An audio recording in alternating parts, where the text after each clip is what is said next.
நாளைக்கு நாங்களெல்லாம் எங்கள் குழந்தைகள்லாம் அரசு பள்ளியில் படிக்கும், அவங்களெல்லாம் மதிய சாப்பாடு அங்கே தான் சாப்பிடுவாங்க அப்படிலாம் ஒன்று சொன்னால் அதை பற்றி கவலைப்படுவாங்க. ஆனால் நேதாஜி எந்த காலத்திலையும் தவறான அரசியல் பண்ணவே இல்லை. நம்ம ஸ்ரீ டிவியில் ஆரம்பிக்கல.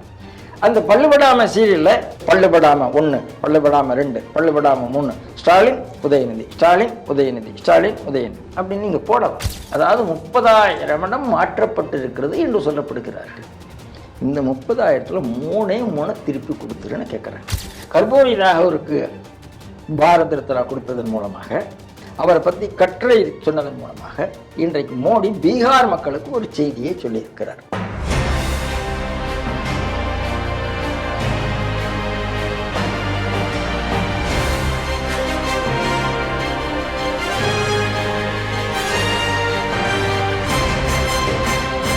தேசபக்த ஸ்ரீ டிவி நேயர்களுக்கு வணக்கம். ஸ்பாட்டிஃபை ஆப்பில் இப்போது ஸ்ரீ டிவியின் செய்திகள் சிந்தனைகள் நிகழ்ச்சியை போட்காஸ்டிலும் நேயர்கள் கேட்டு பயன்பெறலாம். இன்றைய முக்கிய செய்திகள் குறித்து முதலில் பார்ப்போம். பள்ளி கல்லூரி விடுதி உணவு கட்டணங்களை உயர்த்திய திராவிட மாடல் அரசு. நேதாஜி சுபாஷ் சந்திர போஸ் இல்லை என்றால் இந்தியா 1947 சுதந்திரம் அடைந்திருக்காது. தமிழக கவர்னர் RN ரவி. அண்ணாமலை பத்திரிகையாளர்களை கீழ்த்தரமாக பேசி வருவதாக கூறி இடதுசாரி பத்திரிகையாளர்கள் ஆர்ப்பாட்டம். ஷாகி ஈத்கா ஞானவாப்பி வளாகங்களை இந்துக்களிடம் ஒப்படைக்க வேண்டும். இந்திய தொல்லியல் துறை ஆய்வின் முன்னாள் அதிகாரி KK முகமது. பீகார் முன்னாள் முதல்வர் கர்பூரி தாக்கூருக்கு பாரத ரத்னா விருது. ஸ்ரீ டிவியின் உண்மை நின்றிட வேண்டும் என்ற உரத்த சிந்தையோடு நான் உங்கள் பாஸ்கரன். இன்றைய செய்திகள் குறித்து சிந்திக்க நம்மோடு அரங்கத்தில் இணைந்திருப்பவர் மூத்த அரசியல் விமர்சகரும் ஒரே நாடு இதழின் ஆசிரியரும் ஆன்மீக சொற்பொழிவாளருமான திரு ராம நம்பி நாராயணன் அவர்களை ஸ்ரீ டிவி நேயர்கள் சார்பாக இனிதே வரவேற்கிறேன். வணக்கம் சார். வணக்கம் பாஸ்கர். கல்வியிலும் சுகாதாரத்திலும் தமிழகம் முன்னோடியாக இருப்பது போல் விளையாட்டுத்துறையிலும் முன்னோடியாக வர வேண்டும் அப்படின்னு சொல்லிட்டு விளையாட்டுத்துறை அமைச்சர்கள் சமீபத்தில் நடந்த ஒரு இடத்துல பேட்டியில பேசியிருக்காரு. தொடர்ந்து நம்ம பார்த்துட்டு இருக்கோம். திராவிட முன்னேற்ற கழகம் ஆட்சி வந்த பிறகு கல்வித்துறையில அவங்க என்னென்ன பண்ணிட்டு இருக்காங்க அப்படின்னு பார்க்குறோம்.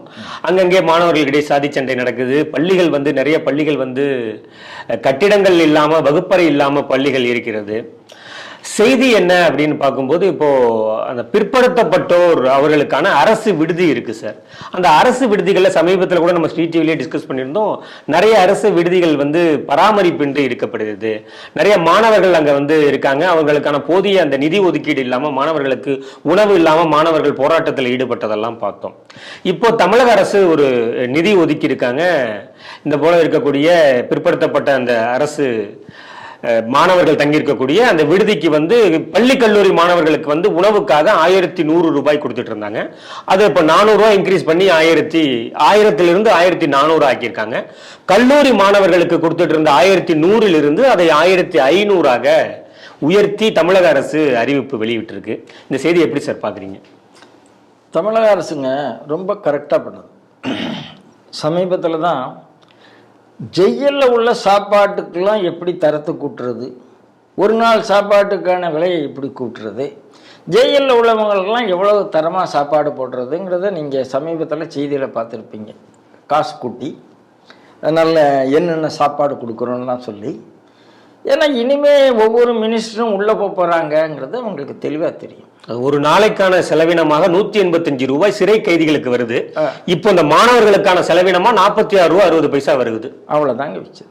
கைதிகளுக்கு 185 ரூபாய்க்கு சாப்பாடு, மாணவர்களுக்கு 35 ரூபாய்க்கு சாப்பாடு. அப்படிங்கிறது தான் திராவிட மாடல் முன்னேற்றம். இதை நாம் புரிந்து கொள்ளணும்.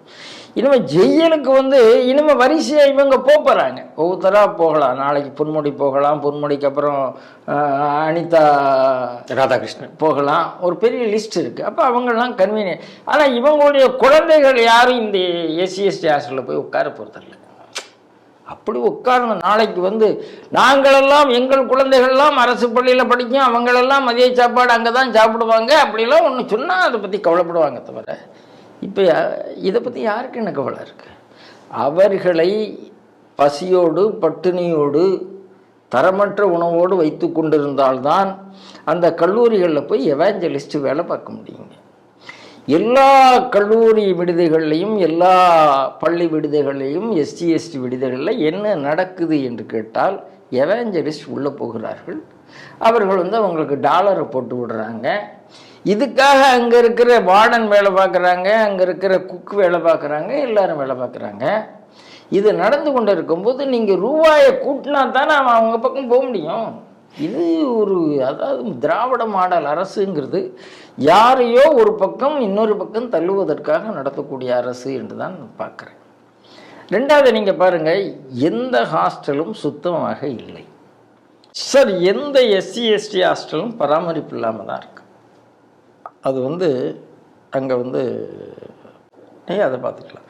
யாரையும் கண்ட்ரோல் பண்ண முடியாது. அவர்களுக்கு அவர்களுடைய ஜாதி உணர்வுகளை தூண்டி விடுவதற்கான ஏற்பாடுகள் நடந்து கொண்டே இருக்கிறது. இது ஒரு பக்கம். ரெண்டாவது, இந்த அரசாங்கம் என்ன பண்ணுகிறதுனா, வந்ததுலேருந்து திராவிட மாடல் அரசாங்கத்தினுடைய பெரிய சாதனைன்னா சப்தம் இல்லாமல் விலைவாசியை உயர்த்துவது. ஈபி கட்டணத்தை உயர்த்தினார்கள்.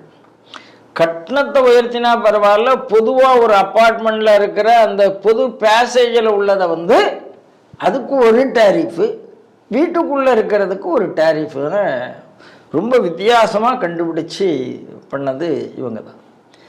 இப்போ சமீபத்தில் இன்னொரு செய்தி என்ன வந்திருக்குன்னா, அரசு பேருந்தினுடைய கட்டணம், தொலைதூர பேருந்தினுடைய கட்டணம் 30 ரூபாயிலேருந்து குறைந்தபட்சம் கூட்டியிருக்கிறார்கள். இது அடுத்த அடி. வரிசையாக ஒவ்வொன்றிலையாக விலை கூட்டிகிட்டே இருக்கிறது. பொங்கல் தொகுப்பு நீங்கள் என்ன கொடுத்துட்டு இருந்தீங்களோ அதை குறைக்க ஆரம்பிச்சிருக்கீங்க. இதெல்லாம் தான் திராவிட மாடலுடைய சாதனை. இப்போ சமீபத்தில் இந்த கீழம்பாக்கத்துக்கு பஸ் ஸ்டாண்டை மாற்றினாங்க கோயம்பேட்டிலேருந்து. நான் என்ன சொல்கிறேன், துக்ளக் ஆட்சி அப்படின்னு சொல்கிறாங்கல்ல, அதை விட ஒரு மோசமான ஆட்சியாக நான் இதை பார்க்குறேன். ஏனென்றால் இந்த கோயம்பேடு வந்த உடனே கோயம்பேடை பில்டப் பண்ணி எல்லா இன்ஃப்ராஸ்ட்ரக்சரும் பண்ணாங்க. கோயம்பேட்டில் தான் மார்க்கெட். அவ்வளோ பெரிய மார்க்கெட்லேருந்து உடனே ஆமினி பஸ்ஸில் அவங்களால ஏற்ற முடியும், கவர்மெண்ட் பஸ்ஸில் ஏற்ற முடியும். விவசாயிகள் அங்கே இருக்கிற விற்பனையாளர்கள் அந்த உடனே காய்கறி, பூ, பழம் எல்லாம் உடனே ஒரு அரசு பஸ்லையோ ஆமினி பஸ்லையோ ஏற்றி விட்டுருவாங்க. இப்போது இவர்களெல்லாம் அந்த அரசு பஸ்லையோ ஆமினி பஸ்லையோ ஏற்ற வேண்டும் என்றால் இங்கேருந்து திருப்பி கிளம்பாக்கம் கொண்டு போகணும். ஏற்கனவே கோயம்பேடுக்கு காலையில் 3 மணிக்கு வண்டி போனாலே அசோக் நகர்லேருந்து இங்கேருந்து டிராஃபிக் விருகம்பாக்கத்துலேருந்து போலீஸ் நின்றுட்டு இருப்பான். ஒவ்வொரு ட்ரக்குக்கும் கமிஷன் வாங்குவாங்க. ஒரு இடத்துக்கே கமிஷன் வாங்குவாங்க. இப்போ எத்தனை இடத்துல கமிஷன் வாங்குவாங்கங்கிறது தெரியாது. அப்போது அத்தியாவசிய பண்டத்தினுடைய விலை எவ்வளோ உயரும் பார்த்துக்குங்க. அவன் இங்கே கொடுக்குற இடம் மாறி போய் சரி மெட்ரோ ரயில் கோயம்பேட்டுக்கு தான் யோசித்து கனெக்டிவிட்டிக்கு மெட்ரோ ரயில் பல முதலீடுகளில் கொண்டு வந்து வச்சாங்க. இப்போது இந்த கீழம்பாக்கத்தில் ரயில்வே ட்ராக்கே கிடையாது. எப்படி போய் சேருவான் ஒரு பயணி? எப்படி போய் சேருவான்? யாரோ ஒரு கான்ட்ராக்டருக்கு ஒன்றை கொடுக்கணுங்கிறதுக்காக மக்களை வதைக்கிறார்கள்ங்கிறது இப்போ எல்லாருக்கும் அதாவது ரொம்ப மோசமான தோல்வியடைந்த திட்டம் என்று சொல்லுகிறார்கள். அதை வெற்றி வாக்கத்துக்கு என்ன முயற்சியோ அதை பண்ணி கொண்டு இருக்கிறார்கள். அதாவது இவங்களை பொறுத்தளவில் பொதுமக்களை பற்றி எந்த கவலையும் இல்லாத காசு பார்க்குற ஒரு இயக்கம் கட்சியாக இருக்கிறது. எஸ்சி எஸ்டிக்கு கொடுத்த நிதிகளெல்லாம் அவர்களுக்கு போய் சேரவில்லை. மத்திய அரசாங்கத்துடைய திட்டம் போய் சேரலை. என்ன வேடிக்கை என்றால் அந்த பணம் திருப்பி மத்திய அரசுக்கே செலவழிக்கப்படாமல் கொடுத்து அனுப்பப்படுகிறது. கருணாநிதி காலத்தில் என்ன பண்ணது? இதே பணத்தை வைத்துக்கொண்டு கலைஞர் டிவி வழங்கினார்கள். அதனால் எஸ்சி எஸ்டிக்கு எது போனாலும் அதுக்கு போகக்கூடாது. அவர்கள் ஏழ்மைகளை எப்படி இஸ்லாமியர்கள் மதவெறி பிடித்தனாகவே இருக்க வேண்டும், அவன் யோசிச்சிடக்கூடாது. இந்துக்களுக்கு மட்டும்தான் பகுத்தறிவு வரணும், இந்துக்களுக்கு மட்டும்தான் நாத்திகம் வரணும், இந்துக்களுக்கு மட்டும்தான் பெண் உரிமை வரணும், இஸ்லாமியர்கள் அடிபட்டு மிதிபட்டு கிடந்தால் தான் அவங்க ஓட்டு வங்கியாக இருப்பார்கள் நினைக்கிற மாதிரி எஸ்சி எஸ்டியும் ஓட்டு வங்கியாகவே இருக்கணும் அப்படிங்கிற அவன் கஷ்டப்பட்டுட்டே இருக்கணும். கஷ்டப்பட்டுட்டே இருந்தால் தான் அவன் அரசாங்கத்தை சார்ந்து இருப்பான். அரசாங்கத்தை சாராது இருக்கக்கூடிய சமூகங்கள் நல்ல முன்னேறி இருக்கு. அதை நீங்கள் தனியாக நான் ஒரு நிகழ்ச்சியில் சொல்லுகிறேன். அது நாடார் சமூகமாக இருக்கலாம், இல்லை இவர்களால் ஒடுக்கப்பட்ட பிராமண சமூகமாக இருக்கலாம். இதெல்லாம் அரசாங்கம் சாராம முன்னேறி போன சமுதாயங்கள். அரசாங்கத்தை சார்ந்திருக்கிற எந்த சமுதாயமும் முன்னேறினதா வரலாறு இல்லை. அரசாங்கம் அவர்களை மேலும் சார்புடையவர்களாக ஆக்கிறது தான் அரசாங்கத்தினுடைய திட்டமாக இருக்கு. அதன் காரணமாகத்தான் இவர்கள் மீது பொதியை சுமத்தி இவங்களை எந்திரிக்க விடாம பண்ணணும்னு ஒரு நல்ல நோக்கத்துல திராவிட மாடல் அரசு இதை பண்ணியிருக்குன்னு நான் பார்க்கிறேன். நேற்றைய தினம் நேதாஜி சுபாஷ் சந்திர போஸ் அவர்களின் 127வது பிறந்த நாள் அண்ணா பல்கலைக்கழக வளாகத்தில் கொண்டாடப்பட்டிருக்கிறது. சிறப்பு விருந்தினராக ஆளுநர் RN ரவி அவர்கள் கலந்து கொண்டு பேசியிருக்காங்க. அவர் சொல்லும்போது சொல்லியிருக்காரு, சார் 1942 பிறகு காந்தியின் அந்த சுதந்திர போராட்ட மூவ்மெண்ட் வந்து பெருசா பயன் அளிக்கல. நேதாஜி சுபாஷ் சந்திர போஸோடைய அந்த INA இந்தியன் நேஷனல் ஆர்மியின் அந்த முழு தீவிரமான செயல்பாட்டால தான் இந்தியாவிற்கு சுதந்திரமே கிடைத்திருக்கிறது அப்படிங்கக்கூடிய ஒரு தன்னுடைய கருத்தை பதிய வச்சிருக்காரு. இந்த செய்தியை எப்படி சார் பார்க்குறீங்க? அதாவதுங்க, Jawaharlal Nehru discovery of India எழுதினார்.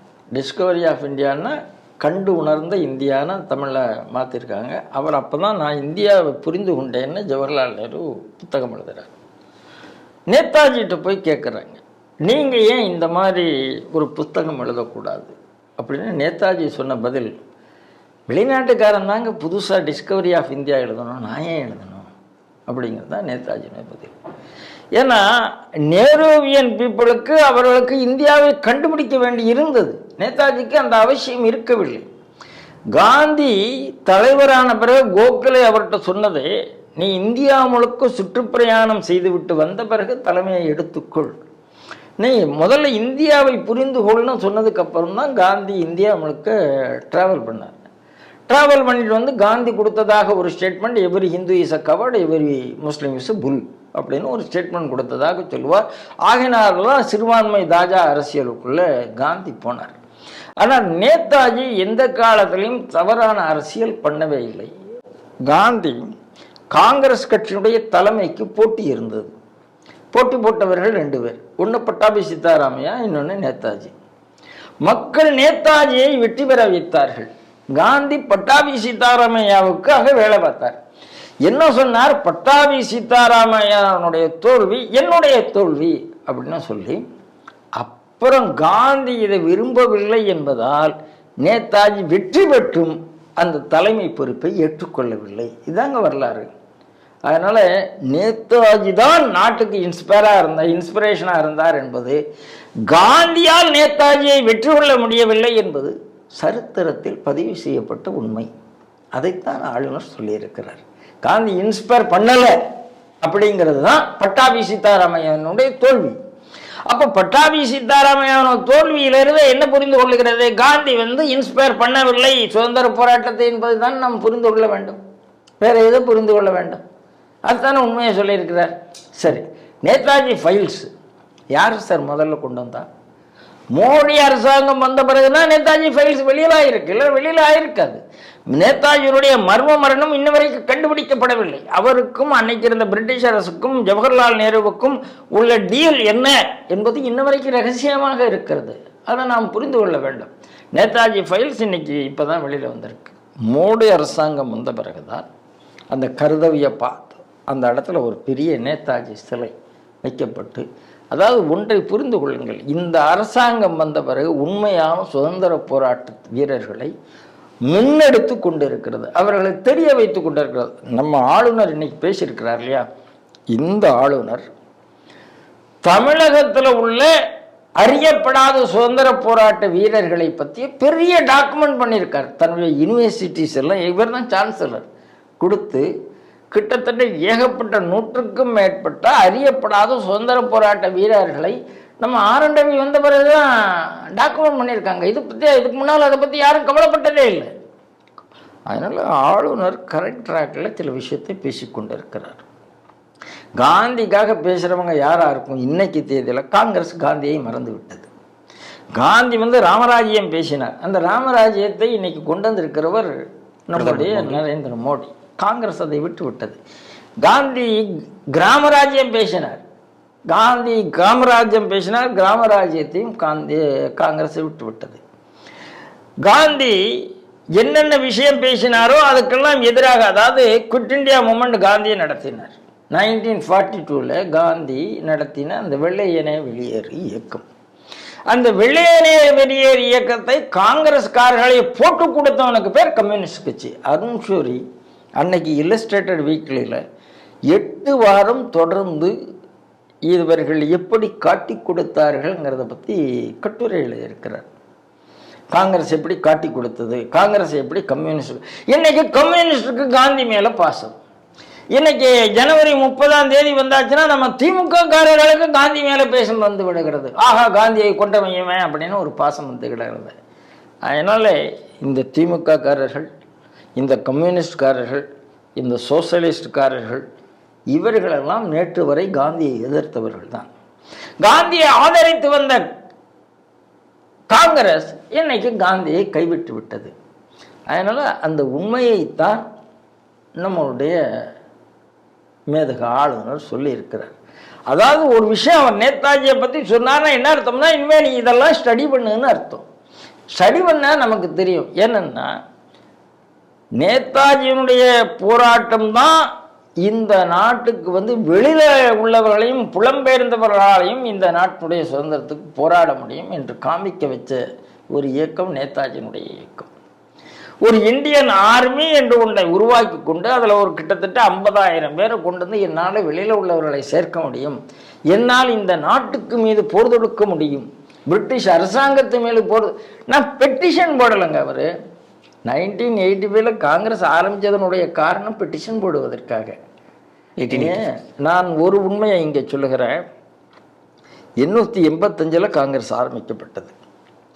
89 காங்கிரஸ் கட்சி 14 மொழிகளில் ஒரு ஃபேம்லெட் இஷ்யூ பண்ணாங்க.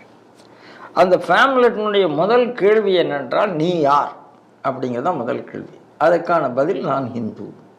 2வது கேள்வி, ஹிந்து என்றால் யார்?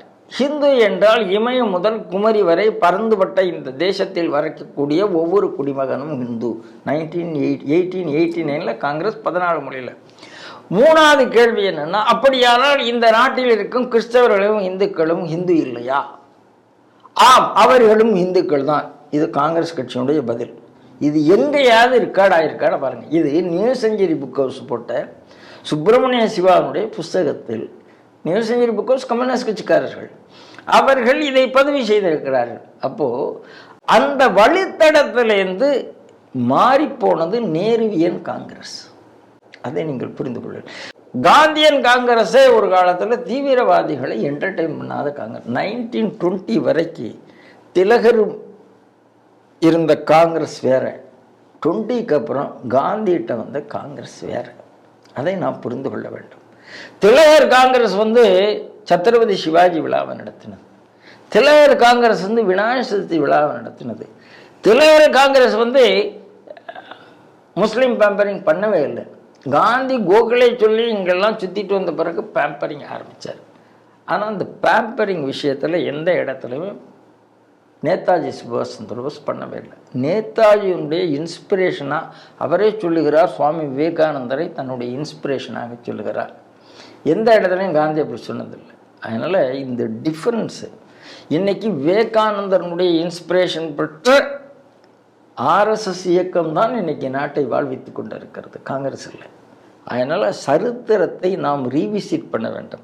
நான் இன்னும் ஒரு வார்த்தை என்ன சொல்லுவேன்னா, பிரிட்டிஷ்காரன் எழுதி காங்கிரஸ்காரர் என்டோஸ் பண்ண ஹிஸ்டரி என்பது அதுக்கு பேர் ஹிஸ்டரி கிடையாது, ட்விஸ்டரி. ட்விஸ்டரி. இந்த ஹிஸ்டரியை மீண்டும் நாம் ஹிஸ்டரி ஆக்க வேண்டும் என்றால் நம்ம ஆர்.என். ரவி மாதிரி பல பெரியவர்கள் உண்மையை போட்டு உடைக்க வேண்டும். அதற்காக ஒரு நல்ல உண்மையை ஆர்.என். ரவி தாட் ப்ரோவோக்கிங் உண்மையை சொல்லியிருக்கிறார். நாம் இனிமேல் ரீவிசிட்டிங் ஹிஸ்டரி அதை பண்ண வேண்டிய காலகட்டம் வந்து விட்டது. அதற்கான காலகட்டம் கடந்த 2 நாளைக்கு முன்னாலே வந்தாச்சு. அதை நோக்கி நாம் போக வேண்டும் என்று நான் விரும்புகிறேன். சார், நீங்க இப்படி சொல்றீங்க. இப்போ இந்தியாவின் தேசப்பிதா மோகன்தாஸ் கரம்சந்த் காந்தியா, நேதாஜி சுபாஷ் சந்திர போஸா? சார், ஒரு பாரத மாதா, அதாவது இது என்னைக்கோ உள்ள நாடு சார். சுதந்திரத்துக்கு பிறகு வந்தவர்களை போல் இந்த நாட்டுக்கு பிதான்னு சொல்கிறத விட பைத்தியக்காரத்தனம் இந்த நாட்டுக்கு கிடையாது. இந்த மாநாட்டுக்கு பாரத மாதா இருக்கலாம், ஆனால் பிதா இருக்க முடியும்னு நான் நம்பவில்லை. தமிழக அரசியல் களத்துல இந்த பத்திரிகையாளர்களை கையாள்வதுங்கிறதே மிகப்பெரிய ஒரு கலை தான் சார்.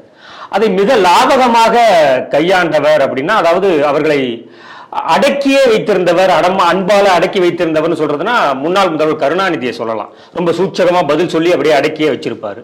ஆனா இப்போ அரசியல் களத்துல பத்திரிகையாளர்கள் அஞ்சக்கூடிய வகையில் அல்லது பத்திரிகையாளர்களுக்கு தெரியாத செய்திகளை பத்திரிகையாளர்களுக்கு சொல்லித்தரக்கூடிய ஆளுமையை கொண்டவராக இருப்பவர் தமிழக பாஜகவின் மாநில தலைவர் தான். சமீபத்தில் பேசும்போது அவர் பல்படாமல் பக்குவமாக அப்படிங்கிற ஒரு வார்த்தையை பயன்படுத்தினார். அது மிகப்பெரிய அதிர்வலையை தமிழக அரசியல் ஏற்படுத்தியிருந்தது. பல்வேறு அரசியல் கட்சிகளை சேர்ந்த தலைவர்கள் எதிர்ப்பு தெரிவிச்சிருந்தாங்க.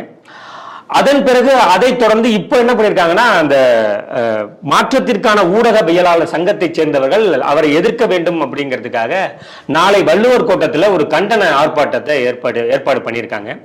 அதுல புகழ்பெற்ற ஹிந்து பத்திரிகையின் என் ராம் அவர்கள், நக்கீரன் பத்திரிகையை சேர்ந்த கோபால் அவர்கள், சில பிரபலமான தொலைக்காட்சியை சேர்ந்த குணசேகரன் அவர்கள், தியாகச் செம்மல் அவர்கள், சீனிவாசன், அரவிந்தாக்ஷன் போன்றவர்கள்லாம் இதுல கலந்துக்கிறாங்க. இந்த செய்தி எப்படி சார் பாக்குறீங்க? சார், ஆங்கிலத்தில் புகழ்பெற்ற அப்படின்னா ஃபேமஸ் அப்படின்லாம் சொல்லுவாங்க. ஆங்கிலத்திலேயே தவறான வேலைக்கு புகழ்பெற்றவர்களை இன்ஃபேமஸ் என்று சொல்வார்கள்.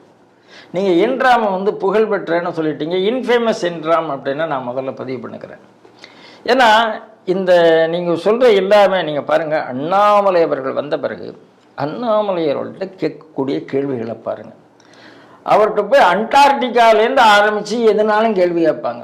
உலக நிதி நிலைமைகளை பற்றி கேள்வி கேட்பாங்க, ஐக்கிய நாட்டு சபையை பற்றி கேள்வி கேட்பாங்க, வேறு எதெல்லாமோ அத்தனை கேள்வியும் கேட்பாங்க.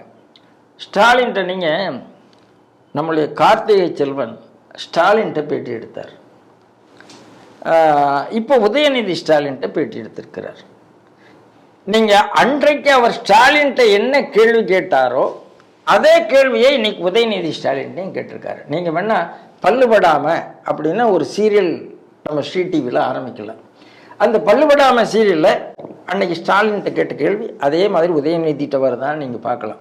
இப்படி ஒரு 10 கேள்வியை ஒன்றா போட்டு பல்லுபடாமல் 1, பல்லுபடாமல் 2, பல்லுபடாமல் 3, ஸ்டாலின் உதயநிதி, ஸ்டாலின் உதயநிதி, ஸ்டாலின் உதயநிதி அப்படின்னு நீங்கள் போடலாம். கார்த்திகை செல்வன் எனக்கு நண்பர் தான், எனக்கு அதை பற்றி கவலை கிடையாது. ஏன்னா நீங்கள் பல்லுபடாமல் கேள்வி கேட்டீங்க தான். அதாவது கிராமத்தில் ஒரு பழமொழி உண்டுங்க, நாக்குக்கு மேலே பல்ல போட்டு கேள்வி கேட்டான்னா. அப்படின்னா என்ன அர்த்தம்னா, நாக்கு மேலே பல்ல போட்டு கேள்வி கேட்டான்னா நீ கடிக்கிற மாதிரி கேள்வி கேட்ட, உன்னுடைய கேள்வி கிடிக்குப்பிடி கேள்வியாக இருந்ததுன்னு. பல்லுபடாமல் அர்த்தம் என்னன்னா, இது ரொம்ப இயல்பான அர்த்தங்க. கிராமத்தில் பழமொழி தாங்க இது. இதுக்கு அர்த்தம் இல்லைங்க. அர்த்தம்னா உன்னுடைய இது வலிக்காமல் இருந்ததுன்னு சொல்லக்கூடிய ஒரு அர்த்தம், அவ்வளோதான். வலிக்காமல் பார்த்துக்கப்பா, கொஞ்சம் நாசுக்கா பண்ணுப்பா அப்படின்னா ஹர்ட் பண்ணாமல் சொல்லுங்கிறதுக்கு உள்ள ஹர்ட் பண்ணாத அப்படிங்கிறது தான் அர்த்தம். அண்ணாமலையே இவ்வளோ நாள் ஹர்ட் பண்ணலாம், அவளை கோவப்படுத்தலாம். இவங்களை கோவப்படுத்தினா இவங்க அங்கே பத்திரிகைகளை இருக்க முடியாது. கருணாநிதியை பற்றி நிறைய சம்பவங்கள் உண்டு.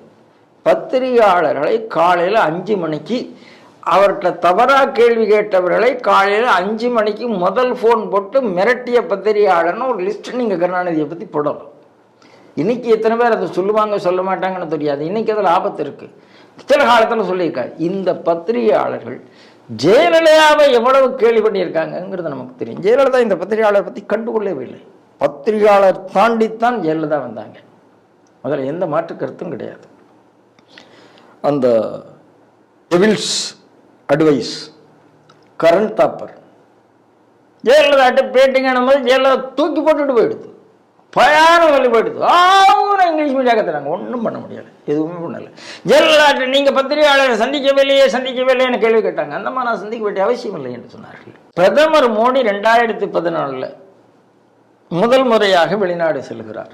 அப்போது நிர்பேந்தர் மிஸ்ரா அவர் தான் அவர் ப்ரெஸ் அட்வைசர். குஜராத்தில் இருக்கும் போதுலேருந்து இன்ன வரைக்கும். இப்போ ராம ஜென்மபூமி விஷயத்தில் அவருடைய ஸ்டேட்மெண்ட்லாம் நீங்கள் பார்த்துருப்பீங்க. அவர் ஒரு 40-42 ப்ரெஸ் பர்சன்ஸ் எழுதி கொண்டு போய் மோடிட்டு இவங்க தான் நம்ம கூட ஸ்டேட்ஸுக்கு வர போகிறாங்கன்னு கொடுக்குறாரு. யார் எதுக்கு இவங்க வராங்கன்னு கேட்குறாரு. இல்லை இவங்க தான் நல்லா கவர் பண்ணுவாங்க, இன்டர்நேஷ்னல் அஃபேரு, எப்போது யார் போனாலும் கூட போவாங்க, இதெல்லாம் நமக்கு வளர்க்கணும். மோடி சொல்கிறார் இல்லைன்னா என்ன ஆகும்னு கேள்வி கேட்குறாரு. இல்லைன்னா கவரேஜே வராது, கவரேஜே வராதுன்னா நம்ம ஒரு பெரிய வெற்றி, வெளிநாட்டில் நாம் போயிட்டு வரோம், அந்த செய்தி வராமலே போயிடும் அப்படின்னா பார்த்துக்கலாம் அப்படின்லாம் சொல்லார் மோடி. எந்த பேரும் கூப்பிடலை, நேரடியாக தூர்தர்ஷனை மட்டும் கூப்பிட்டு போகிறாரு. தூர்தர்ஷன்லேருந்து எல்லாம் லைவ் வாங்கிக்கங்கன்னு சொல்லிடுறாரு. முடிஞ்சு கோபம் கோபம் கோபம்னா அங்கே ஸ்டேட்ஸில் போய் தெருவா சொந்த காசில் போய் ராஜ்தீப் சர்தாய் ஒவ்வொருத்தர்ட்டையும் பேட்டி எடுத்ததை நாம் பார்த்தோம். 2014 ஆச்சு, 2019 ஆச்சு, இன்னும் இவங்க யாரும் மாறவே இல்லை. இந்த பத்திரிகையாளர் என்றாம், அரவிந்தாக்ஷன், குணா, நக்கீரன் கோபால் இவங்கெல்லாம் பத்திரிகை தானே நடத்துகிறாங்க. மோடி மீண்டும் மீண்டும் ஒரு வார்த்தை சொல்கிறார், என்னுடைய அரசாங்கம் செய்யக்கூடிய நல்ல திட்டங்களை நீங்கள் மக்கள்கிட்ட கொண்டு போங்க. நான் இத்தனை திட்டம் கொண்டு வந்திருக்கேன், நலத்திட்டங்கள் கொண்டு வந்திருக்கேன். இந்த நலத்திட்டங்கள் அந்த பெனிஃபிஷரிகிட்ட போய் சேரணும். இது அரசாங்கம் மட்டுமே செய்ய முடியாது. நீங்கள் பத்திரிகையாளர்கள் அந்த திட்டத்தை கொண்டு போகிறதுக்கு எனக்கு உதவி செய்யுங்கள்னு போனார். இதே என்றான் டெல்லியில் போய் மோடியை தமிழ்நாட்டிலிருந்து சில பத்திரிகையாளர்கள் சந்திப்பதற்காக ஏற்பாடு செய்திருந்தார்கள். இதே என்றாமல் போயிருந்தாங்க. இன்றைக்கி அவர் கட்சியில் இல்லை, இப்போ கட்சியில் முக்கிய பொறுப்பில் வந்திருக்கிறார். கேடி ராகவன் கொஞ்ச நாள் இல்லாமல் இருந்தார். அவர் தான் இந்த ஏற்பாடெல்லாம் பண்ணார். டெல்லியில் போய் பிரதமரை பார்த்துட்டு வராங்க. அப்போ பிரதமர் இவங்ககிட்ட இதே வார்த்தையை தான் சொல்கிறாங்க, நீ ஏன் என்னை எதிர்த்து பேசுகிற, அப்படி பேசுகிற, ஒன்றுமே சொல்லலை. ஒரே ஒரு வேண்டுகோள் தான் வைக்கிறார். என்ன வேண்டுகோள்? என்னுடைய மக்கள் நல திட்டங்களை பற்றி மக்களுக்கு விழிப்புணர்வு பண்ணுங்கள். இந்த ஒருத்தர் பண்ணலை. இதில் ஒருத்தரை புதிய தலைமுறை சத்தியம் டிவி, மோகன் சி லாசரசனுடைய டிவி. அது என்ன நடக்கும்னு நமக்கு தெரியும். இந்த அரவிந்தாக்ஷன் என்ன பண்ணி கொண்டு இருக்கிறாங்கிறது நமக்கு தெரியும். குணா யாரு? குணாவுடைய அதாவது குணா இப்போ ஒரு பத்திரிகை, அந்திமலை என்று பத்திரிகை. அந்திமலை பத்திரிகை முக்கியமானவர்கள்ட்ட ஒரு 5 புத்தகம் சொல்லுதுன்னு கேட்குறாங்க. வீட்டு லைப்ரரியில் வைக்கக்கூடிய புத்தகம். குணா என்ன சொல்கிறாருன்னா, குடியரசு வால்யூம் எல்லாம் உங்கள் வீட்டில் இருக்கணும்னு சொல்கிறாரு. குடியரசு வால்யூம் எதுக்கு வீட்டில் இருக்கணும் எனக்கு பெரிய, அதெல்லாம் வாங்கி மொத்தமாக வீடு வைக்கிற அது லைப்ரரியில் தான் வைக்க முடியும். மிஞ்சி போனால் வேணால் கலைஞர் சென்டனரி லைப்ரரி, அண்ணா சென்டனரி லைப்ரரியில் வச்சுக்கோங்க, தேவன பாவனார் லைப்ரரியில் வச்சுக்கோங்க. அப்போ இவர்கள் சிந்தனையால் வக்கரத்துக்கு போனவர்கள். என்ன நல்ல விஷயம் அவங்க மண்டலி ஏறினாலும் ஏறாது. ஏன்னா அவர்களுக்கு இந்திய வெறுப்பு, ஹிந்து வெறுப்பு. அவர்கள் மோடியை எதிர்ப்பது, நீங்கள் நிறைய பேர் ஒரு தப்பாக ஒரு கேள்விக்கு பதில் சொல்கிறாங்க, மோடி எதிர்ப்பு ஏன் இந்திய வெறுப்பாக மாறுகிறதுன்னு கேட்குறாங்க. இல்லை, இந்திய எதிர்ப்பு தான் மோடி எதிர்ப்பாக மாறி இருக்கிறது. ஏன்னா இந்தியாவை எதிர்த்து வந்தவர்கள் இதுவரைக்கும் ராகுல் காந்தியோ சோனியா காந்தியோ அவர்களும் இன்டைரக்டா இந்திய எதிர்ப்பு வேலையை தான் பண்ணிட்டு இருந்தாங்க. நேரடியாக இன்னைக்கு ப்ரோ இந்தியன் பிரைம் மினிஸ்டர் வந்ததுனால மோடியை எதிர்க்கிறார்கள். இவர்கள் ஒன்றும் இந்திய எதிர்ப்புனால மோடி எதிர்ப்பு ஐயோ மோடியைத்தானே எதிர்க்கணும், நீ ஏன் இந்தியா எதிர்க்கான்னு தப்பா கேள்வி கேட்கிறாங்க. இந்தியாவை எதிர்ப்பதால் தான் இவர்கள் மோடியை எதிர்க்கிறார்கள். இந்தியாவை எதிர்ப்பதால் தான் இவர்கள் அண்ணாமலையை எதிர்க்கிறார்கள். நீங்க நல்லா புரிஞ்சுக்கங்க. எல்லாம் நல்லபடியா டிஃபெண்ட் பண்ண ஆரம்பிக்கிறார் அண்ணாமலை எல்லாத்தையும். அண்ணாமலை அவர்கள் இவங்ககிட்ட எங்க தப்பு பண்ணாருன்னு கிடையாது. இவர்கள் எத்தனை பேரை எவ்வளவு அசிங்கமாக பேசியிருக்கிறார்கள் இல்லைன்னு சொல்லுங்க. Fair chance கொடுத்துருக்கிறார்களா? குணாவோ அரவிந்தாக்ஷனோ இல்லை கார்த்திகை செல்வனோ இந்த டீமில் வர யாரோ ஒருத்தர் அவங்க டிபேட்டில் ஃபேர் சான்ஸ் கொடுத்துருக்காங்களா முதல்ல கேட்க சொல்லுங்க. நான் இவர்கள் இந்த டீமில் இருக்கிற எல்லாருங்க ஒரே வார்த்தை சொல்கிறேன், 2013க்கு முன்னாலும் மோடி எதிர்ப்பாளர்கள் தான், இன்றைக்கும் மோடி 10 வருஷமாக அவர்கள் மோடி எதிர்ப்பாளர்கள் தான். திடீர்னு இத்தனை வருஷத்துல மோடி செய்த ஒரு நல்லதை கூட சமூகத்துக்கு சொல்லாத அயோக்கியர்கள் தான் இந்த டீம்ல இருக்காங்க. 9 வருஷத்துல மோடி ஒண்ணுமே செய்யலையா? அப்படி சொல்லுவார்கள். சொன்னதை மக்கள் மத்தியில மறைத்த அயோக்கியர்கள் இந்த கூட்டம். நீங்க நேர்மையான பத்திரிகையா இருந்தா மோடி சொன்ன அத்தனை திட்டங்களை மக்கள் கொண்டு போயிருக்கணும், திட்டங்களை பத்தி விழிப்புணர்வு ஏற்படுத்தி இருக்கணும். அப்படி பண்ணினா மோடி வந்துருவார். சார், தமிழகத்துல நவோதயா பள்ளி இல்லை சார். எத்தனை ஏழை குழந்தை, மாவட்டத்துக்கு ஒரு கல்வி நவோதயா வந்திருந்தா என்ன ஆகிருக்கும்? இவர்கள் செய்ய விட்டாங்களா? செய்ய விடலையே. தமிழகத்துல நீட் இல்லை சார். எத்தனை நல்ல குழந்தைகள் இருக்கு இன்னைக்கு. ஆனா எதிர்ப்பு, அதுக்கு தானே இவங்க வக்காலத்து வாங்கி கொண்டு இருக்கிறார்கள். அதனால இந்த பத்திரிகையாளர்கள் சமூகத்துக்கு நல்லது செய்வதற்காக வந்த பத்திரிகையாளர்களே இல்லை. அவங்க மாற்றத்துக்கான ஊடகவியலாளர் சங்கம்னு சொல்லுங்க. என்ன மாற்றம் வேணும் உங்களுக்கு? ஜனநாயகத்திலிருந்து மாற்றம் வேண்டும், ஜனநாயகத்திலிருந்து கம்யூனிசம் வேண்டும், ஜனநாயகத்திலிருந்து அந்த ஜிஹாதீசம் வேண்டும். அதுக்காக தானே எழுதுறாங்க. அப்ப இவங்க என்ன மாற்றத்தை வேணும் என்று சொல்லுகிறார்கள் அதை முதல்ல சொல்லட்டும். கம்யூனிஸ்டுக்கும் ஜனநாயகத்துக்கும் சம்பந்தம் இருக்கிறதா? இஸ்லாத்துக்கும் ஜனநாயகத்துக்கும் சம்பந்தம் இருக்கிறதா? இல்லையே. இவங்க எந்த மாற்றத்தை உருவாக்குகிறார்கள்? இன்னைக்கு ரொம்ப கேவலமா ஒரு கட்சி வந்திருக்குங்க. அதுக்கு பேர் அதிமுக பேர், எடப்பாடியினுடைய கட்சி. எடப்பாடி ஒரு பத்திரிகை நடத்துறாரு, நமகமான ஒரு பத்திரிகை நடத்துறாரு. அந்த பத்திரிகை என்றால் எஸ்டிபிஐ மாநாட்டில் போய் பேசினதை பத்தி கூட நம்ம மன்னிச்சிடலாங்க. நேற்று அயோத்தியினுடைய சம்ரக்ஷணம் பத்தி, அயோத்தியினுடைய பிராண ஒரு பிட் நியூஸ் கூட வரலங்க. அந்த அளவுக்கு தமிழகம் அடிமைப்பட்டு கிடக்கிறது. தமிழகத்தினுடைய பத்திரிகையாளர்கள் அடிமைப்பட்டு கிடக்கிறார்கள். அதான் அண்ணாமலை தோல்வடிச்சு காமிக்கிறாரு. நீ பல்படாம பண்ற. அண்ணாமலை போய் கேட்கிறாரு. அண்ணாமலை கள்ளக்குறிச்சியில பேசும்போது ஏன் குரங்கு மாதிரி தாய் வரீங்கன்னு கேட்டார். உண்மைதானே. அவர் நீ போய் சாப்பிட்டுட்டு வாப்பா, உன் கேள்விக்கெல்லாம் பதில் சொல்றேன்னு சொல்றாரு. வீடியோலாம் ரொம்ப நல்லா தெளிவா இருக்கு. ரொம்ப மரியாதையாக பேசுகிறார். ஆனா திருப்பி திருப்பி திருப்பி அவரையும் சாப்பிட போடல, தானும் சாப்பிட போடல, கோவப்படுற மாதிரி பேசிக்கிட்டே இருக்காங்க. ஏன்பா குரங்கு மாதிரி? மன்னிப்பு கேட்க வேண்டும். இந்த மன்னிப்பு கேட்க வேண்டும்னு வார்த்தையை சொல்லதுக்காக மெட்ராஸ்லேருந்து ஃப்ளைட்ல சபீரும் லட்சுமி சுப்பிரமணியனும் போறாங்க. எங்க கோட்டையீஸ்வரன் கோயிலுக்கு வாசல்ல போய் அந்த இடத்துல போய் அவ்வளவு பெரிய அண்ணாமலை என்று அன்னைக்கு இல்லை என்றால் என்ன ஆயிருக்கும்? அது என்னைய இன்வெஸ்டிகேஷனுக்கே போயிருக்காது. அந்த இன்வெஸ்டிகேஷனை திசை திருப்பணம் என்பதற்கே 2 பேர் போறாங்க. இவர்கள் 2 பேரும் ஜிகாதிகளுடைய கூட்டாளிகளாக இருந்திருக்கிறாங்க. இதுல இந்த லட்சுமி சுப்பிரமணியன் தான் பன்வாரிலால் பட்வா அப்படி தட்டினதுனால என் கையை அப்படி அத்தனை சோப்பை போட்டு கழுவினேன், இத்தனை சோப்பை போட்டு கழுவினேன். இந்த அம்மா என்ன பண்ணாலும் அது முரசொலியில் வந்துடும், கட்டுரையா வரும். முரசொலியில இவங்க பேசுறது கட்டுரையா வந்து இவங்களுக்கு பெருமையாக இருக்கிறது. அவ்வளவுதான் இவங்களுடைய தேசத்தை பற்றின கவலை. ஆனா பன்வாரிலால் புரோஹித் பத்தி இவங்க பொய் சொன்னார்கள். மகாராஷ்டிரால இருக்கிற பத்திரிகையாளர் சங்கம், ஏன்னா ஹித்வாடான ஒரு பத்திரிகை, ஹித்வாடான பத்திரிகையினுடைய நிறுவனர்ல ஒருவர் பன்வாரிலால் புரோஹித். மகாராஷ்டிராவில் உள்ள ஜேர்னலிஸ்ட் எல்லாம் எங்க பன்வாரிலால் புரோஹித்தை பத்தி அப்படி தப்பா சொல்லாதீங்கன்னு ஒரு எதிர்ப்பு கொடுத்தார்கள். ஏன்னா அவரே பத்திரிகையாளர். அவர் பத்திரிகையாளர் என்பதை இவர் சொல்ல. இதுவரைக்கும் ஆனந்த் ரவிக்கு ஆதரவாக இவர்கள் என்ன எழுதி விட்டார்கள்? ஒன்னும் எழுதல. பன்வாரிலால் புரோஹித்தை பத்தி அவர் லெட்டரில போய் திறந்து பார்த்தாருன்னு எழுதினாங்க அந்த பத்திரிகையாளர். சரி, நீங்க அந்த மதுரையில ஒரு அம்மா, நிர்மலான பேர், எனக்கு பேர் மறந்து விட்டேன், இந்த டீச்சர் யூனிவர்சிட்டியில் அந்த அம்மாவையும் பன்வாரிலால் புரோஹித்தையும் பத்தி தப்பா எழுதுன நக்கீரன் அவர் கேஸ் போட்டார். கேஸ் போட்ட உடனே என்ன நடந்தது? அரெஸ்ட்டுக்கு போச்சு. அரெஸ்ட் போன உடனே என்றாம தான் ஜூரியா கோர்ட் கூப்பிட வேண்டியிருந்தது.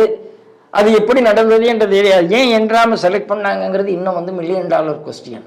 என்றாம் போனதுனால நக்கீரன் கோபால் விடுவிக்கப்படுகிறார். அதுக்கப்புறம் கேஸ் தொடர்கிறது. அப்புறம் என்ன டீல் வந்ததோ அப்புறம் கேஸ் விதிடாக நக்கீரன் மன்னிப்பும் கேட்டதுன்னு நினைக்கிறேன். மன்னிப்பு சின்னதான் மன்னிப்பு கேட்டார். அப்போ நீ அயோக்கியத்தனம் பண்ணதுனால தான் நான் மன்னிப்பு கேட்டேன். மன்னிப்பு கேட்ட ஆள் தானே நீ, மன்னிப்பு கேட்ட ஆள் தானே நீ. ஆனால் திரு அண்ணாமலை அவர்கள் எந்த மன்னிப்பு வரைக்கும் கேட்கல. மன்னிப்பு கூந்தல் கிடையாதுன்னு இருக்காரு. மன்னிப்பு கூந்தல் கிடையாதுன்னு இருக்காரு அண்ணாமலை. இதுதான் ஆம்பளத்தனம். சரி, விவேகானந்தர் கையை கட்டிட்டு இருந்தா அது ஆணாதிக்கம்னு ஒரு கட்டுரை எழுதினது தி ஹிந்து பத்திரிகை. கையை கட்டிட்டு இருந்தா அது ஆணாதிக்கத்தினுடைய சிம்பிள்னு சஞ்சய் ஸ்ரீவத்சவான்னு ஒரு கட்டுரை எழுதினார். அன்னைக்கு இந்த ஹிந்து பத்திரிகையினுடைய எடிட்டர் சித்தார்த் வரதராஜன். சித்தார்த் வரதராஜனுக்கு எதிராக மக்கள் போராட்டத்துக்கு பிறகு மன்னிப்பு கேட்டது ஹிந்து பத்திரிகை. கார்கள் யுத்தம் நடத்திட்டு இருக்கும்போது JKL தலைவர்கிட்ட போய் இன்டர்வியூ வாங்கிட்டு பத்திரிகை போட்டது ஆனந்த விகடன். அதுக்கப்புறம் மன்னிப்பு கேட்டாங்க. இப்படி இவர்கள் நிறைய மன்னிப்பு கேட்டிருக்கிறார்கள். இப்படி அதாவது ஒருதலை பட்சமாக தேசத்துக்கு எதிராக எழுதி மன்னிப்பு கேட்ட பத்திரிகையை சேர்ந்தவர்கள் தான் இவங்க. தீபாவளி கொண்டாடக்கூடாது, தீபாவளி தமிழர் பண்டிகை அல்ல, தாலி போடக்கூடாது, இப்படிலாம் டிபேட் நடத்தி தீபாவளி வேண்டாம், தாலி வேண்டாம் அப்படின்னு சொல்லக்கூடிய ஊடகத்துக்கு பேர் புதிய தலைமுறை. இதே புதிய தலைமுறை கிறிஸ்துமஸ் வேண்டாம் என்று சொல்லாது. இதே தலைமுறை கிறிஸ்துமஸ் தமிழர் பண்டிகை இல்லை என்று சொல்லத்துக்கு தைரியம் வராது. இதே தலைமுறைக்கு புதிய தலைமுறைக்கு ரம்ஜானும் பக்ரீத்தும் தமிழ் பண்டிகை இல்லைன்னு சொல்லக்கூடிய தைரியம் வராது. இவர்களெல்லாம் கோழைகள். ஜிகாதீசத்துக்கும் நக்சலிசத்துக்கும் திராவிட மாடலுக்கும் அடிமைப்பட்டு சுய சிந்தனை இல்லாது யார்கிட்டையும் காசு வாங்கி எழுதக்கூடிய இந்த கோழைகளுக்கு அண்ணாமலையை பத்தி மன்னிப்பு கேட்கறதுக்கு அருகதையே கிடையாது. கே முகமது இந்த பெயர் ரொம்ப பிரபலமான பெயர் சார். அயோத்தியாவோடு தொடர்புடைய பெயரனும் கூட சொல்லலாம். 1976-77 காலகட்டத்தில் அவர் அந்த எக்ஸ்கவேஷனில் ஒரு டீமில் இருந்தவர். ஏஎஸ்ஐயோட சீனியர் ஆஃபீஸர், ரீஜனல் டைரக்டர் சென்னையில் கூட பணியாற்றியவர். அவர் இப்போ இந்த அயோத்தியாவுக்கு பிறகு ஒரு தனியார் தொலைக்காட்சிக்கு அளித்த பேட்டியில் ஷாகி ஈத்கா, ஞானவாபி போன்ற இந்துக்களுக்கு தொடர்புடைய இடங்களை அவர்களிடமே கையளித்து விடுங்கள் அப்படிங்கிற மாதிரியான ஒரு கோரிக்கையை வச்சிருக்காரு. இந்த செய்தி எப்படி சார் பாக்குறீங்க? சபாஷ் அப்படின்னு அவர் சொல்றார்.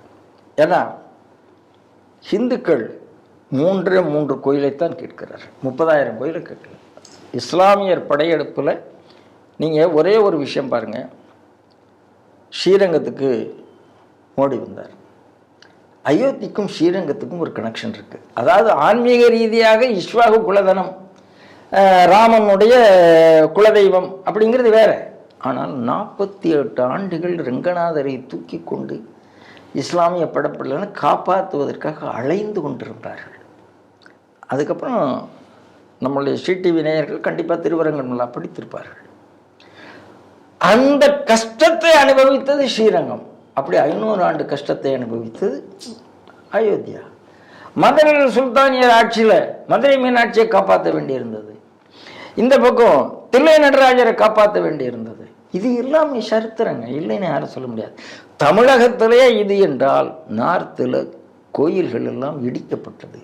இன்னைக்கு தமிழகத்தில் இப்போ ஏர்வாடி அது சுப்பிரமணிய பெருமாள் சாமியினுடைய கோயில் என்று தான் சொல்லப்படுகிறது. நாம் ஒன்றும் அதை கேட்கல. கீழக்கரை நாம் கேட்கல. 30,000 மசூதிகள், அதாவது 30,000 இடம் மாற்றப்பட்டிருக்கிறது என்று சொல்லப்படுகிறார்கள். இந்த 30,000ல் 3 திருப்பி கொடுத்துருன்னு கேட்குறாங்க. அயோத்தி விஷயமே நீங்கள் ஒரு லைவ் போட்டிருப்பீங்க. அயோத்தியா இஷ்யூவை 1857 தீர்வு வந்தது. இந்துக்களும் முஸ்லீம்களும் ஒன்று இருந்தார்கள். ஒன்று இணைந்து ராம ஜென்மபூமியை இந்துக்கள்கிட்ட ஒப்படைத்து விட வேண்டும், இனிமேல் பசுவதை நாங்கள் செய்வதில்லை என்று ஒப்பந்தம் போட்ட உடனே ஒப்பந்தம் போட்ட 2 இந்து முஸ்லீம்களையும் தூக்கில் போட்டான் பிரிட்டிஷ்காரர். இது வருத்தம், இது சரித்திரம். இப்போ கே முகமது நிறைய விஷயத்தை கொண்டு வந்து உடுத்த உடனே அதையெல்லாம் மாற்றி எழுதினவர் யாருன்னா மார்க்சிஸ்ட் ஹிஸ்டோரியன் இர்ஃபான் ஹபீப். இது பாருங்க, இந்த ஹிஸ்டோரியன்ஸுக்கு பேரே ஹிஸ்டோரியன்ஸ் கிடையாது. நான் ஏற்கனவே உங்களுக்கு ஒரு கேள்விக்கு பதில் சொன்னேன், ஹிஸ்ட்ரி எல்லாம் ட்விஸ்டரின்னு. இந்த ஹிஸ்டரியெல்லாம் மாற்றினது மார்க்சிஸ்ட் ஹிஸ்டோரியன்ஸ். அந்த டெல்லியில் இருக்கக்கூடிய ஜவஹர்லால் நேரு யூனிவர்சிட்டியில் இருக்கக்கூடிய முக்கியமான எல்லாரும் அந்த வேலையைத்தான் செய்துட்டு இருந்தாங்க. பிபி லால்னுடைய ஆர்காலஜிக்கல் டீமில் இருந்தவர் தான் கே முகமது. சென்னையில் இருக்கும்போது இந்த விஷயம்லாம் வந்ததுனால, சென்னையில் அவருக்கு த்ரெட்டனிங் வந்ததுனால அவர் கோவாவுக்கு மாற்றப்படுகிறார். சென்னை தேசியவாதிகளுக்கு பாதுகாப்பற்ற இடம். அதனால தான் இன்னைக்கு அண்ணாமலை எதிர்த்து பத்திரிகையாளர்கள்லாம் வந்திருக்காங்க. அதனால தான் நிர்மலா சீதாராமனை எதிர்த்து சேகர் பாபுவால் ஸ்டேட்மெண்ட் கொடுக்க முடியுது. கோயிலுக்குள்ள வச்ச டிவியை எடுத்துட்டு, பெரிய டிவியை எடுத்துட்டு நீங்க ஆதாரம் இல்லாமல் அவங்க இருக்கிற இடத்துல நீ எடுத்துட்டு போன, அப்புறம் என்ன அந்த அம்மா ஆதாரம் கொடுக்க முடியும்? வாய்மொழியா பேசிட்டு ஆதாரம் கொடுன்னு கேட்டால் எப்படி கொடுக்க முடியும்? ஆக என்னால் ஒரு அயோக்கியத்தனம் நடக்கக்கூடிய இடம்தான் இந்த இடம். இன்னைக்கு ஹிஸ்டரியில் உள்ள உண்மைகள் வெளியில் வந்து கொண்டு இருக்கிறது. அவர் என்ன சொல்றாரு? ஞான்வாபி. இப்போ ஞான்வாபியில் ஆய்வு செய்வதற்கு அனுமதி கொடுத்து விட்டார்கள். அடுத்ததாக மதுரா. அவன் என்ன சொல்கிறான்? இழந்த பெருமையை இந்து மதம், இந்து தர்மம் மீட்டாக வேண்டாம். அவங்க வேற ஒன்றுமே சொல்ல. இந்த பாருங்க, அயோத்தியா மதுரா மாயா காசி காஞ்சி அவந்திகா புரி துவாராவதி செய்வ சப்தைதா மோட்சதாயிகா. 7 மோட்சஸ்தலத்தில் அயோத்தியா. முதல் மோட்சஸ்தலம் அயோத்தியா இன்னைக்கு வந்திருக்கு. 2வது மோட்சஸ்தலம் மதுரா. அயோத்தியா மதுரா மாயா காசி. காசியை இன்னைக்கு நல்லபடியாக மோடி பண்ணி கொண்டு இருக்கிறார். இன்னைக்கு மோடி ஒன்றுமே செய்யாமல் காசியை பண்ணதுனால இன்னும் இருக்குது, அந்த கட்டடம் இருக்கிறது, ஆனால் அது irrelevant-ஆக மாறி இருக்கிறது. மதுராவில் கட்டடம் இருக்கு, irrelevant-ஆக மாறிக்கொண்டிருக்கிறது. அது போதாது, இருக்கவே கூடாது என்பதுதான் நம்மளுடைய நியாயம். அதனால் நம்ம என்ன கேட்குறோம், அயோத்தியா மதுரா காசி 3 கொடுத்துரும். ஏன்னா இந்த 3 மோட்சஸ்தலங்களாக சொல்லப்பட்டதால் பாக்கி 30,000 நாங்கள் கேட்கல. நீங்கள் இன்னொன்று பாருங்கள் சார், வடக்கில் இருக்குது, தெற்கில் இவ்வளோ பெரிய ஸ்ரீரங்கம் இருக்குது, மதுரை இருக்குது, திருவண்ணாமலை இருக்குது, பெரிய பெரிய கோபுரங்கள் எல்லாம் இருக்குது. தெற்கில் அவருடைய படையெடுப்பு குறையாக இருந்தது. 108 திவ்ய தேசம் என்று சொல்கிறீர்கள், என்னென்னலாமா நம்ம சொல்லுகிறோம். பெரிய கோயில் அப்படின்னு பெரிய ஸ்ட்ரக்சரில் நார்த்தில் எது இருக்குது சொல்லுங்கள், ஏன் இல்லை, ஏன் காணாமல் போச்சு? அப்போ அங்கே இல்லாமல் இருந்ததா? இந்தியன் ஆர்கிடெக்ட் அங்கெல்லாம் இல்லாமல் இருந்திருக்குமா? இருந்திருக்கும், காணாமல் போச்சு. டெல்லி ஜும்மா மசூதே ஆராய்ச்சி பண்ணி பார்த்தா என்னென்ன பெரிய தெரிய ஆரம்பிக்கிறதுக்கான வாய்ப்புகள்லாம் இருக்குது, எதுவுமே சொல்ல முடியாது.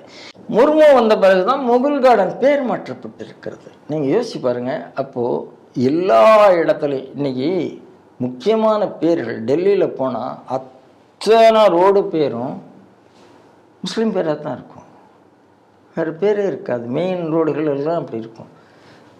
மோடி வந்த பிறகு நிறைய பேர்கள் மாற்றம் செய்யப்பட்டு வருகிறது. நீங்கள் புரிந்து கொள்ளுங்கள்.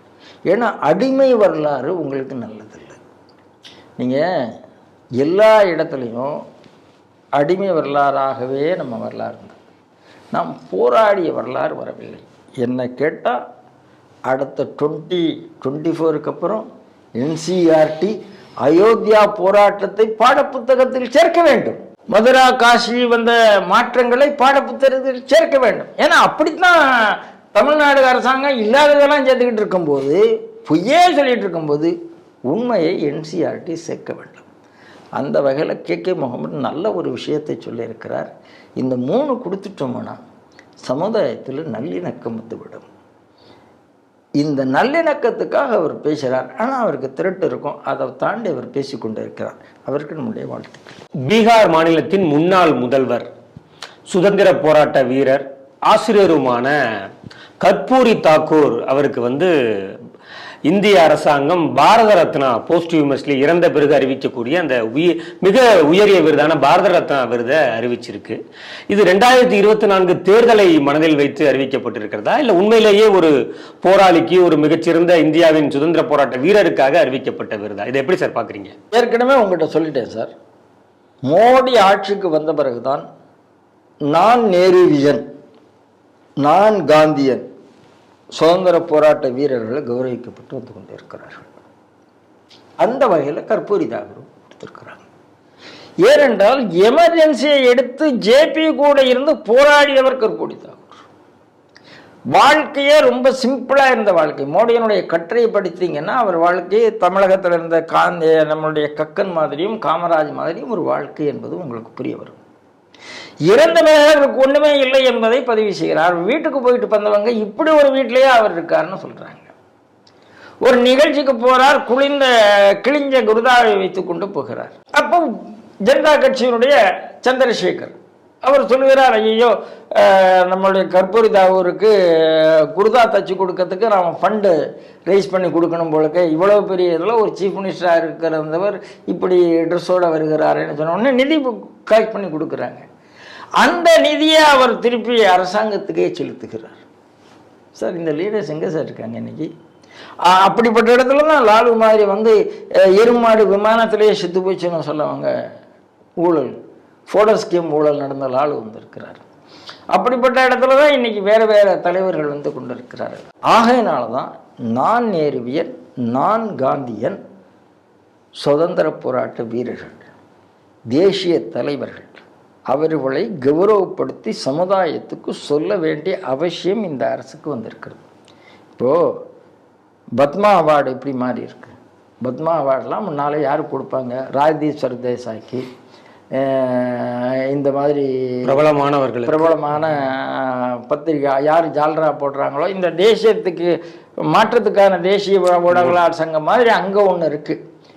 லூயிட்டன்ஸ்னு சொல்லக்கூடிய அந்த லூயிட்டன்ஸில் இருக்கிற எல்லாருக்கும் தான் விருது கிடைக்கும், அதை தாண்டி கிடைக்காது. ஏன்னா அவன் வந்த உடனே அந்த விருதையும் வாங்கிட்டு வாபஸ் பத்மா வாபஸ் ஆரம்பிப்பான், அவார்டு வாபஸ் செய்யணும் ஆரம்பிப்பான். இன்றைக்கி கொடுத்துருக்கிற ஒருத்தர் கூட அந்த அவார்டு வாபஸ் வாங்க மாட்டாங்க. ஏன்னா அவர்கள் உழைப்புக்கான விருதுன்னு அவங்களுக்கு தெரியும், விலைக்கு வாங்கப்பட்ட விருது இல்லைங்கிறது தெரியும்.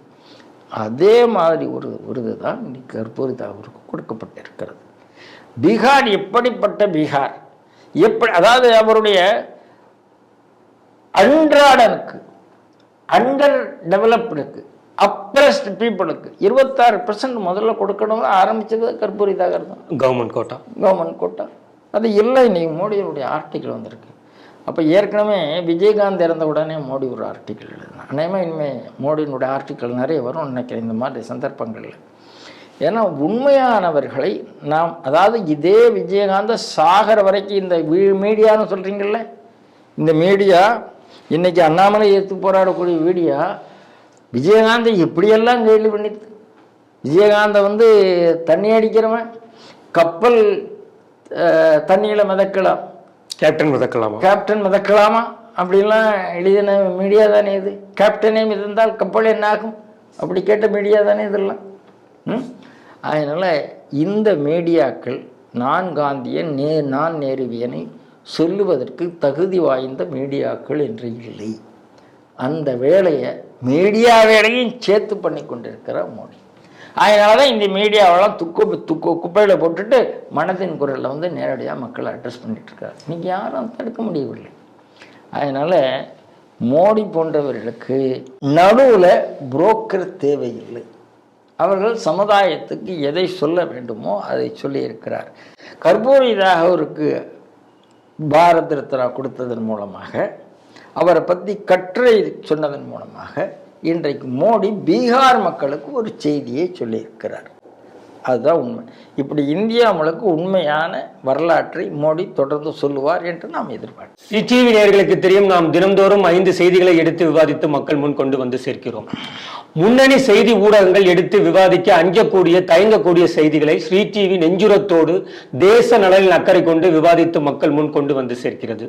அந்த வகையில் இன்றைய செய்திகள் சிந்தனைகள் நிகழ்ச்சியில் கலந்து கொண்டு தனது ஆக்கப்பூர்வமான கருத்துக்களை நம்மோடு பகிர்ந்து கொண்ட திரு ராம நம்பி நாராயணன் அவர்களுக்கு ஸ்ரீ டிவி நேயர்கள் சார்பாக நன்றியை தெரிவித்துக் கொள்கிறேன். நன்றி சார். ஜெய் ஸ்ரீராம். ஜெய் ஸ்ரீ.